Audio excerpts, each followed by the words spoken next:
పూర్వం అవంతిపురం రాజ్యాన్ని ఆనుకుని దట్టమైన అడవి ఉండేది. అందులో ఒక చిన్న నీటి మడుగు ఉండేది. దాని నిండా చేపలు ఉండేవి. కాస్త దూరంలోనే నది ఉండడంతో ఈ మడుగు గురించి ఎవ్వరూ పట్టించుకునేవారు కాదు. ఆఖరకు పక్షులకు కూడా ఈ మడుగు ఆచూకీ తెలిసేది కాదు. ఇలా కాలం గడుస్తుండగా ఓ రోజు ఈ మడుగు ఒక కొంగ కంటపడింది. ఇంకేముంది, మడుగు నిండా చేపలే. తన పంట పండిందని కొంగ సంబరపడింది. గుట్టు చప్పుడు కాకుండా కొంగ రోజు ఆ మడుగులోని చేపలను తినసాగింది. కొన్ని రోజుల్లోనే చేపల సంఖ్య బాగా తగ్గింది. ఓ రోజు చేపలన్నీ ఈ విషయమై సమావేశమయ్యాయి. ఎలా అయినా సరే కొంగ పీడ విరగడయ్యేలా చేయాలనుకున్నాయి.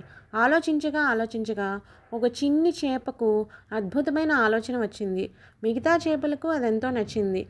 మరుసటి రోజు ఎప్పట్లాగే కొంగ వచ్చింది. మడుగులో చేపలన్నీ పైకి తేలి ఉన్నాయి. కొంగ కాస్త ఆశ్చర్యపోయింది. తర్వాత, అమ్మయ్య, వేటాడే శ్రమ తప్పింది. ఈ చేపలన్నీ ఎంచక్కా తినేస్తా అనుకుంది. ఇంతలో ఓ పెద్ద చేప టపటపా కొట్టుకుంటూ కొంగ దగ్గరికి వచ్చింది. దాన్ని తిందామన్నా కొంగ వల్ల కాలేదు. అంత పెద్దగా ఉంది ఆ చేప. కొంగ మిత్రమా, మాకు సాయం చేస్తావా? నిన్న శత్రుదేశపు సైనికులు ఈ నీటిలో కాలకూట విషం కలిపారు. అందుకే ఈ మడుగులోని చేపలన్నీ చచ్చిపోయాయి. నేను కూడా కొన ప్రాణంతో ఉన్నా. మా శరీరాలు ఇలాగే కుళ్ళిపోతే మా ఆత్మలకు శాంతి ఉండదు. దయచేసి మమ్మల్ని అందరినీ తినేసి మాకు స్వర్గం ప్రాప్తించేలా చేయవా అని అడిగింది.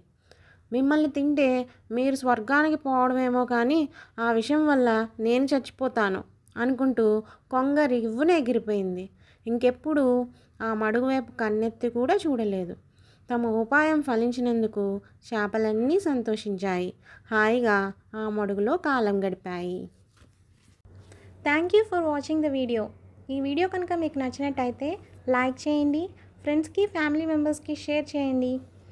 మీ అమూల్యమైన అభిప్రాయాల్ని కామెంట్ ద్వారా తెలియపరచండి. మరిన్ని ఇలాంటి వీడియోస్ కోసం మా ఛానల్ని సబ్స్క్రైబ్ చేసుకోండి.